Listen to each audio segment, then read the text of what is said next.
Hai, kita jumpa lagi.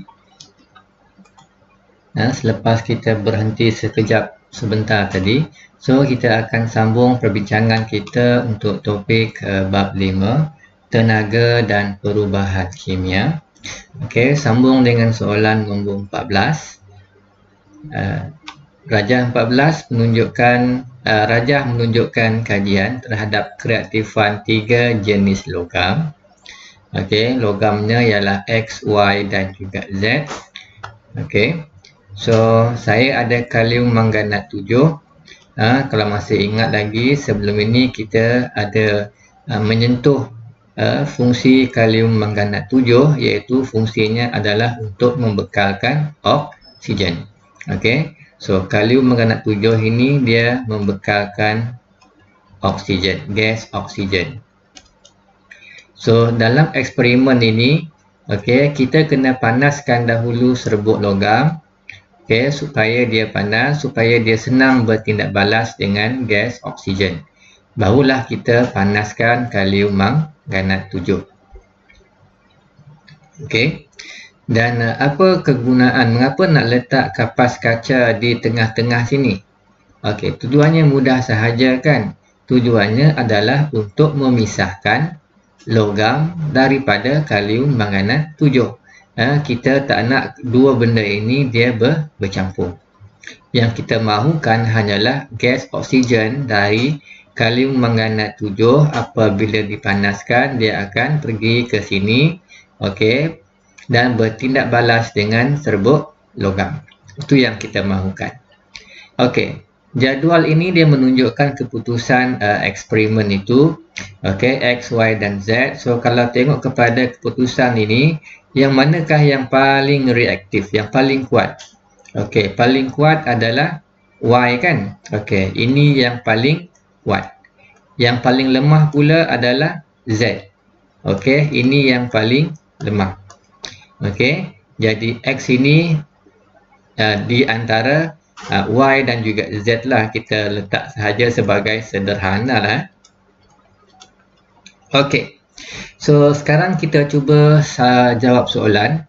Nyatakan hipotesis yang boleh diperolehi daripada eksperimen ini. Okey, so kita memang dah ada keputusan eksperimen, jadi hipotesis kita hendaklah dibuat berdasarkan gambar rajah dan keputusan yang kita perolehi.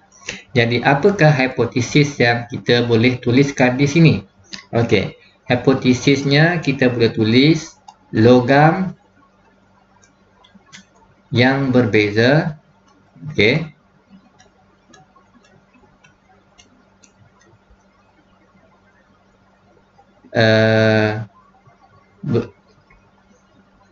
menunjukkan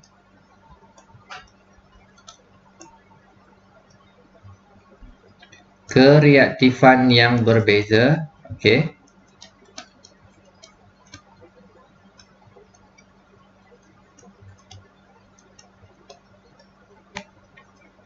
apabila bertindak balas dengan gas oksigen.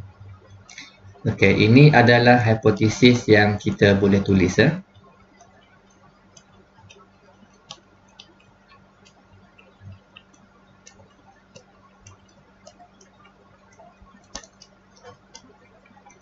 Okey, so itu hipotesisnya. Okey, logam yang berbeza menunjukkan kereaktifan yang berbeza apabila bertindak balas dengan gas oksigen.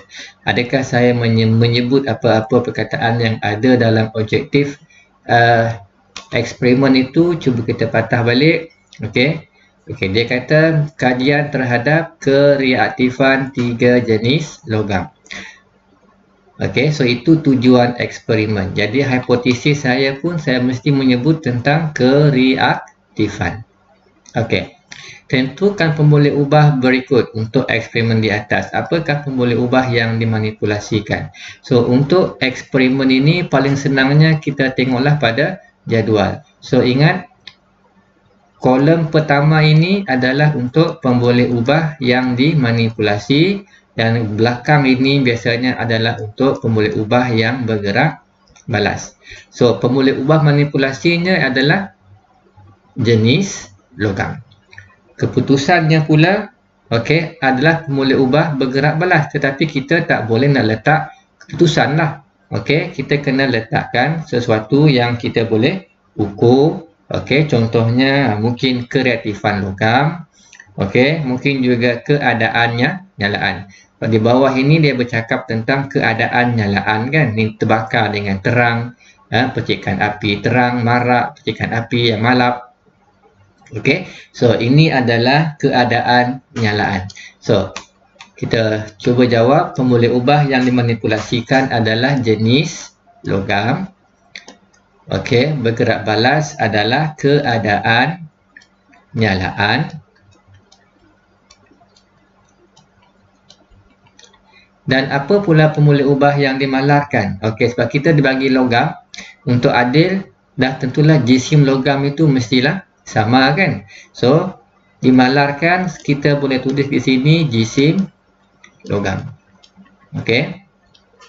Maksudnya adalah kalau X kita guna 5 gram, maka Y pun mestilah 5 gram, Z pun mestilah 5 gram. Biar dia sama banyak, adil. Okey. Itu ialah pemulih ubah yang dimalarkan. Pada masa yang sama juga, ketiga-tiga logam X, Y dan Z itu dia bertindak balas dengan gas oksigen. Jadi kehadiran gas oksigen juga merupakan pemulih ubah yang dimalarkan. Tidak boleh tulis gas oksigen, kita kena tulis kehadiran gas oksigen.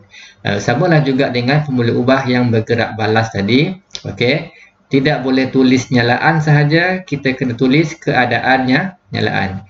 Di atas ini kalau kita letak jenis sahaja, ini jadi question mark lah, tanda soal.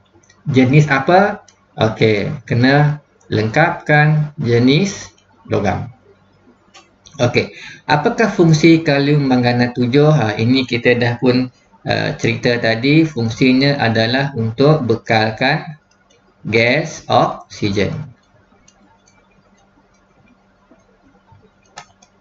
Okey, soalan berikutnya, berdasarkan jadual keputusan, susun keaktifan logam mengikut urutan menurun. Okey, dia minta kita susun keaktifan logam ikut turutan menurun. Maksudnya yang kuat dahulu, barulah yang lemah. Dan tengah-tengahnya yang sederhana lah. So, kalau kita tengok pada jadual tadi, yang kuatnya adalah Y, yang lemahnya adalah Z. Okey, di tengah-tengah sekali adalah X. Okey. So, yang paling kuat adalah Y, yang lemah adalah Z, dan di antaranya adalah X. Okey. So, itu jawapannya. Kita teruskan dengan soalan nombor 15. Okey, rajah menunjukkan relau bagas yang digunakan untuk menghasilkan logam tertentu. Okey, so di sini saya ada bahan X, arang kok dan juga bahan Y. Okey, kalau tengok pada ini, sepatutnya dalam kepala kita terus keluar. Okey, ini mesti pengekstrakan biji timah. Okey, tengok saja memang dah tahu sudah, ini memang biji timah. Terutamanya bila ada arang kok ini. Arang kok ni kira karbon lah. Okey, karbon lebih reaktif berbanding berbanding timah. Okey, jadi kita guna kaedah pemanasan dengan karbon sebab karbon lebih reaktif berbanding dengan timah. Kalau kita ingat balik, okey, senarai kereaktifan logam yang kita dah bincangkan sebelum ini, yang saya sebut tak ada pilihan lain, memang kena hafal. Tengok ni. Okey, timah berada di bawah karbon. Okey, so ini karbon, timah berada di bawahnya. Jadi apa kaedah kita untuk mendapatkan timah daripada bijihnya? Kaedahnya adalah pemanasan dengan karbon. Okey, sebab itulah kita dalam industri nak mendapatkan timah daripada bijihnya, kita guna kaedah pemanasan dengan karbon. Okey, arang kok ini karbon. Okey, Arangkok bahan X dan juga bahan Y dituang ke dalam relau, namakan bahan X dan juga Y. Okey, jadi bahan X dan Y itu adalah biji timah. Okey, biji timah. Dan satu lagi adalah batu kapur. Okey, apa nama lain untuk biji timah? Okey, nama lainnya adalah kasitrit. Okey, so ini nama lain untuk biji timah. Nama lain lagi, oh banyak nama lain ni. Okey, timah oksida. Okey, ini ialah nama-nama lain untuk biji timah. Okey, di bawah sini kita ada gas panas. Okey. Atas itu keluar gas yang panas lah. Jadi apakah gas yang diletupkan ke dalam bahagian bawah relau? So yang ini dia merujuk kepada gas yang dimasukkan ke sini. Okey. Ke sini. Gas panas ini. So apakah gas panas itu? Tak ada apa-apa pun, itu hanyalah udara yang panas. Okey. Itu adalah udara panas. Alright. Kita sambung lagi. Apakah hasil P dan Q yang dikeluarkan dari dasar relau? Okey, mana letak P, mana letak Q? Okey, P di atas, Q berada di bawah. So, apa benda ini? Okey, Q ini dah tentulah timah lah. Okey. Ini timah yang lebur. Okey. Dan P ini dah tentulah bahan yang kita tak nak daripada timah tadilah, yang kita panggil sebagai sanggang. Okey. So, kita tuliskan di sini jawapan kita bahawa produk P adalah sanggar dan Q pula adalah timah lebur, leburan timah. Okey. Ini yang kita mahukanlah daripada tindak balas di dalam relau itu. Okey. So itu adalah siri kereaktifan logam dan aplikasinya. Okey. Kita pergi ke subtopik 5.4, elektrolisis. So ingat perkataan elektrolisis ini membawa maksud elektro ialah elektrik. Bila ada lisis ini bermaksud menguraikan, memecahkan, okey, menggunakan elektrik. Okey, itu maksudnya elektrolisis. Okey. So, kita tengok soalan 16. Rajah di bawah menunjukkan susunan radas untuk elektrolisis. Isikan tempat kosong pada label rajah tersebut. Okey. So, ini bateri positif. So, ikut sahaja, maka ini mestilah positif. Okey, ini negatif. Ikut saja, maka ini mestilah negatif. So, kedua-dua ini adalah dipanggil sebagai elektrod. Okey, elektrod. Okey, dalam kes ini kita menggunakan elektrod karbon lah. Okey, so kalau ini positif bermaksud ini bertindak sebagai anod. Okey, anod positif ialah anod, negatif pula adalah katod. Okey, so anod sambungan kepada terminal positif, katod sambungan kepada terminal negatif di sini. Okey. Dalam ini pula kita ada larutan. Okey, larutan ini yang kita panggil sebagai elektrolit. Okey. Iaitu larutan yang boleh mengalirkan arus elektrik. Dia mesti ada ion-ion yang bebas.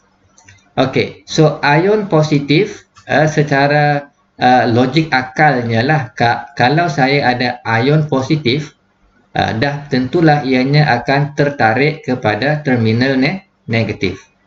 Okey, positif pergi ke terminal negatif. Jadi ion ini siapa yang punya?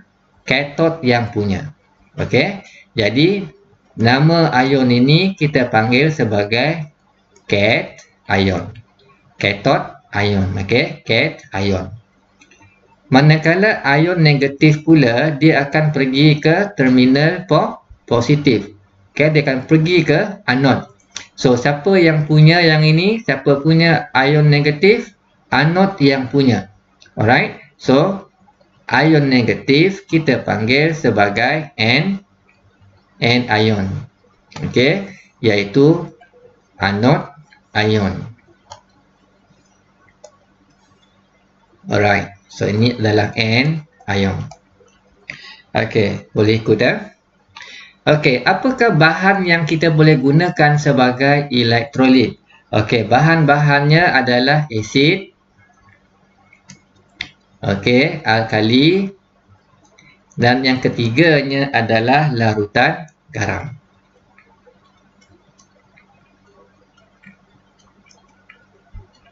Okey, so asid, alkali dan juga larutan garam. So, larutan garam ini adalah larutan bagi bahan ion. Kalau masih ingat lagi bahan ion terbentuk apabila logam, okey, dan bukan logam digabungkan. Okey. Di mana logam ini akan membentuk ion positif dan bukan logam membentuk ion negatif. Okey. So, ini adalah 3 jenis bahan yang kita boleh gunakan sebagai elektrolit. Okey. Apa kegunaan elektrolisis? So, yang pertamanya yang kita sudah bincang sebelum ini, yang pertama kegunaannya adalah untuk mengekstrak, okey, mengekstrak logam daripada bijihnya. Okey, so itu adalah kegunaan yang pertama. Okey, yang ini kita hanya boleh mengekstrak logam daripada bijihnya kalau logam ini adalah lebih reaktif berbanding karbon. So, ini adalah untuk logam yang lebih reaktif daripada karbon. Yang lebih reaktif, yang lebih kuatlah, lebih reaktif, okey, daripada karbon. Barulah kita guna kaedah elektrolisis. Okey, kegunaan yang keduanya pula adalah untuk penyaduran, okey, untuk menyadurkan bahan logam.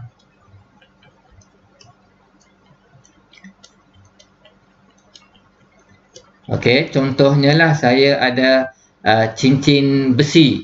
Okey, saya nak nampak kaya sikit, saya sadurkan dengan emas. Itu contoh dia. So, sadurkan ini kalau tak faham apa dia sadur, mungkin istilah yang biasanya mungkin salut dengan emas. Okey, bungkus dengan emas, lapik dengan emas. Okey, itu menyadur. Okey. Kegunaan elektrolisis yang ketiga pula adalah untuk menulenkan logam.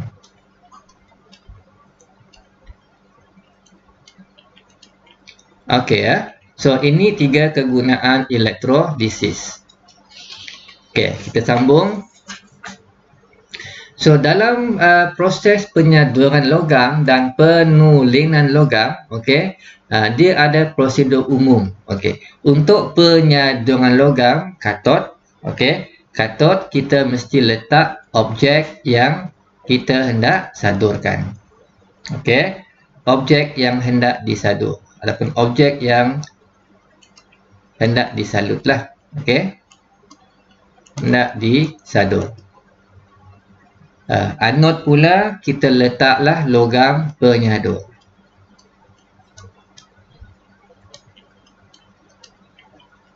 Okey, manakala elektrolitnya pula mestilah larutan garam, logam penyadur.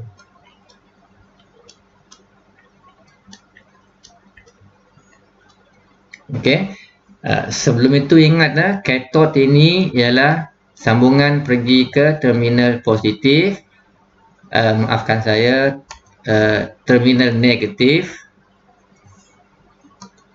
Okey, katod ini ialah yang kita letak, yang kita sambungkan dengan terminal negatif.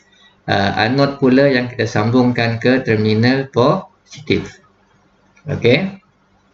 So, logam penyadur letak pada anod, objek yang hendak disadur kita letaklah pada katod.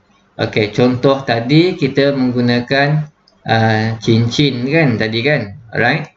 So, let's say lah. Sini saya letak dia emas, okey, emas. Sini saya letak besi katakan. Okey, ini adalah cincin besi, cincin besi.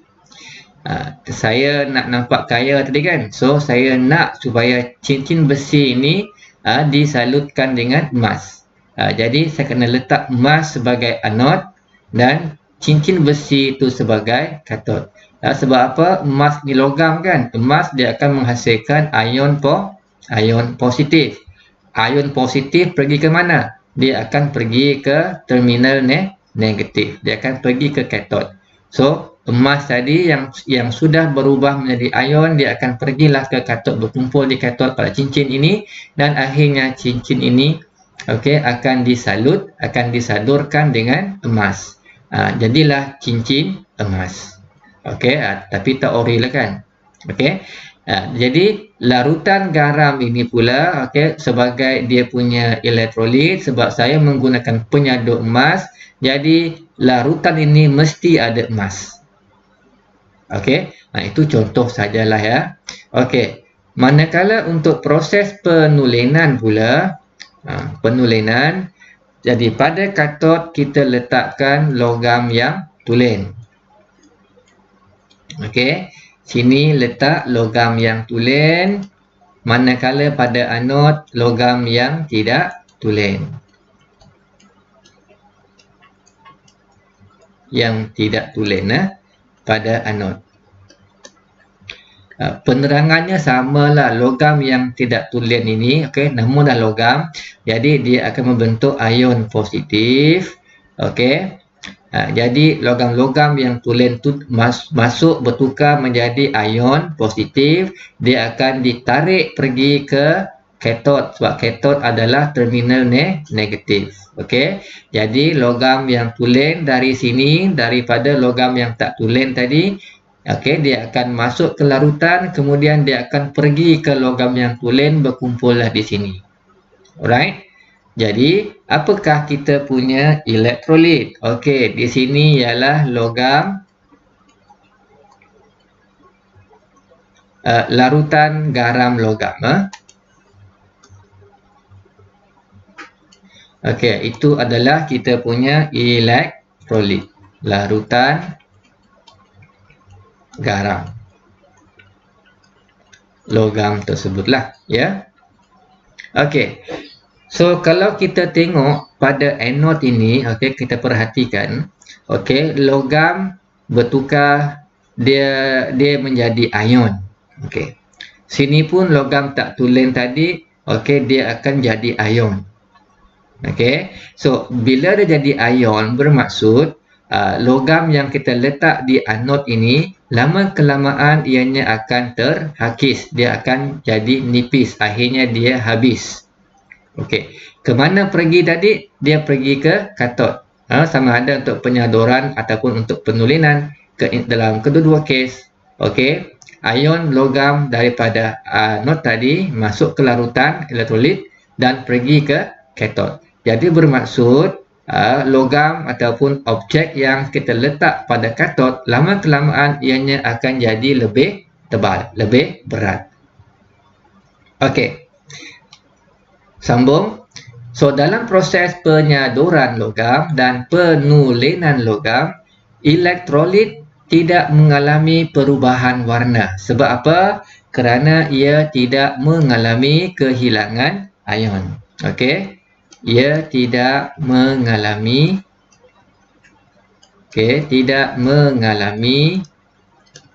kehilangan ion.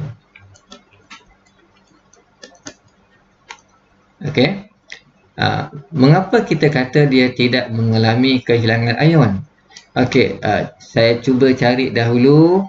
Okey, dalam kes yang ini katakanlah, okey, so ini adalah saya punya anod, okey, logam yang tak tulen tadi. Okey, so dia akan masuk logam tulen, dia akan masuk ke dalam larutan membentuk ion negatif. Betul tak? Tidak, ion positif. Logam kan? Okey, logam akan membentuk ion positif. Okey. Jadi ion tadi,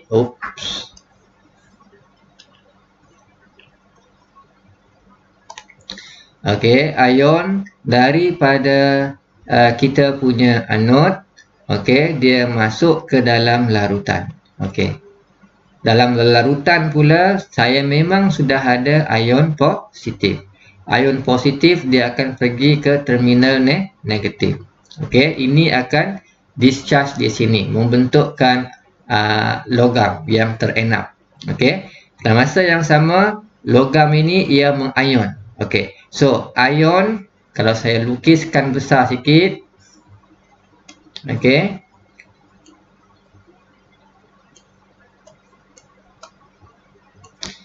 Dari sini, okey, akan menghasilkan ion positif.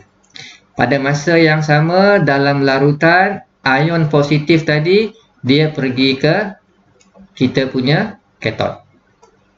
Okey, so ini tadi adalah anod, ini adalah katot. So logam ini membentuk ion positif. Logam sentiasa bentuk ion positif. So dia masuk ke dalam larutan, okey, dia membekalkan ion positif. Pada masa yang sama ion negatif, ion positif yang sedia ada dalam larutan dia akan pergi ke katot, ke terminal negatif. So satu masuk, satu keluar, satu masuk, satu keluar. Jadi adakah larutan ini akan mengalami sebarang kehilangan? Tidak kan? Yang keluar akan diganti terus. Okey? Boleh ikut Okey. So sebab itulah warna elektrolit ini dia tidak mengalami sebarang perubahan sebab dia tidak mengalami kehilangan ion. Tetapi lama kelamaan memang dia akan hilang jugalah. Okey. Tak ada benda yang kekal abadi kan? Alright. 21. Nyatakan kaedah untuk meningkatkan kualiti penyaduran logam. Okey, apakah kaedah-kaedah yang kita boleh buat supaya kalau saya nak menyadurkan cincin tadi dengan emas, saya nakkan supaya cincin emas itu cincin besi yang disadur dengan emas itu nampak betul-betul macam cincin emas. Okey. So, untuk menghasilkan kualiti penyaduran yang baik, maka kita kena guna arus yang kecil. Okey, arus yang kecil ataupun arus yang lemah. Kemudian katot tadi kita perlu putar-putarkan. Macam kita memanggang jugalah. Memanggang kita kena balik-balikkan kan. So samalah. So katot hendaklah diputar-putarkan dari masa ke semasa. Kemudian elektrolit pula hendaklah suatu larutan yang lemah. Okey. Jangan pekat sangatlah. Kemudian objek yang hendak disadur pula hendaklah bersih. Maksudnya tak ada minyak, tak ada kotoran pada objek yang kita hendak sadurkan. Kalau ada minyak, kalau ada minyak jadi emas pada cincin besi tadi kan, ianya akan mudah tertanggal. Okey, sebab itulah ianya perlu dibersihkan dahulu, barulah kita buat proses penyaduran. Okey, sambung dengan soalan yang berikutnya. Rajah menunjukkan radas untuk mengkaji elektrolisis ke atas leburan pelambung 2 bromida. Okey, mengkaji elektrolisis ke atas leburan plumbum 2 bromida ini ialah objektif eksperimen. Okey, tengok ni, plumbum 2 bromida. Okey, plumbum, ingat senarai kreatif logam ada plumbum? Ada kan? So, plumbum ini ialah logam. Bromida ini dah tentulah bukan logam. Jadi, ini ialah bahan ion. Okey, ini adalah bahan ion. Okey. Now, tengok kepada kita punya litar ini yang panjang. Yang panjang ini ialah terminal positif. Yang pendek ini ialah terminal negatif. So, ikut saja. So, ini mestilah negatif. Okey, dan ini sambung saja. Okey, ini mestilah terminal positif. Okey. Boleh jadi namakan elektrod A dan juga B. So, apa dia A? A ni sambung kepada terminal negatif. Jadi, ini dah tentulah kita punya katod. Okey, ini adalah katod negatif.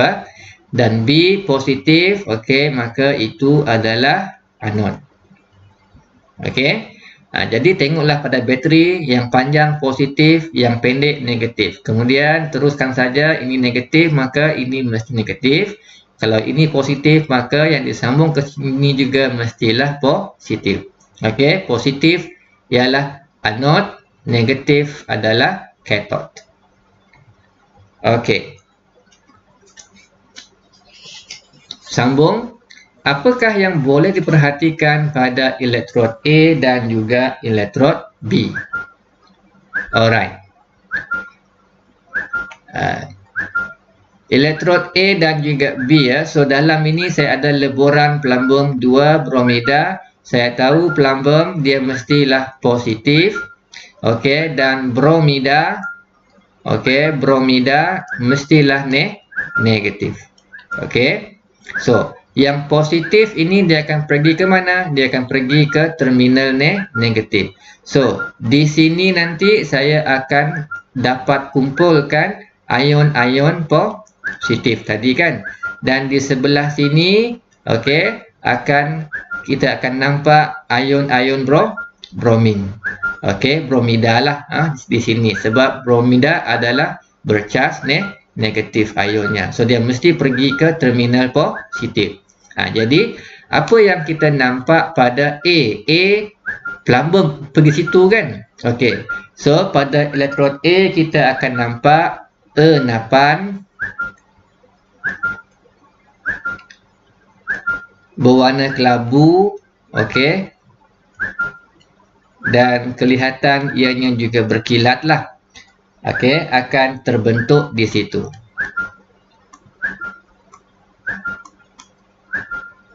Okey. Manakala pada elektrod B, okey, elektrod B tadi saya nampak bromida yang pergi ke situ. Bromida buang Da tu. Okey, ini buang Da gantikan dengan N. Jadi ini ialah bromin. Okey, bromin tu adalah gas lah. Okey. So, gas bromin warnanya perang. So, pada elektrod B saya akan nampak gas berwarna perang. Okey, berwarna perang dibebaskan.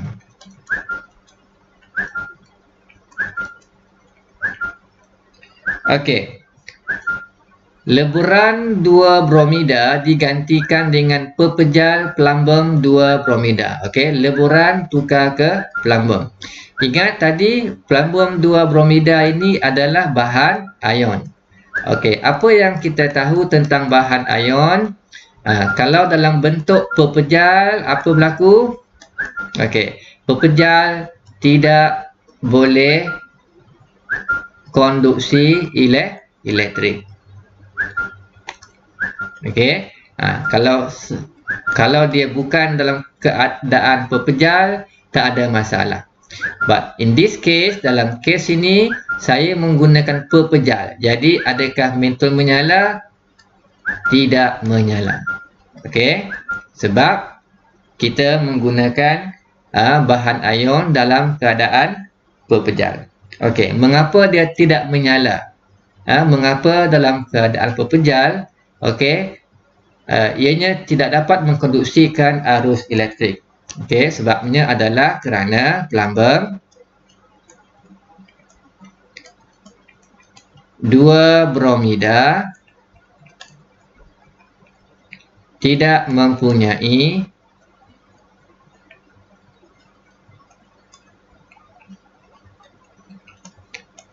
ion yang bebas.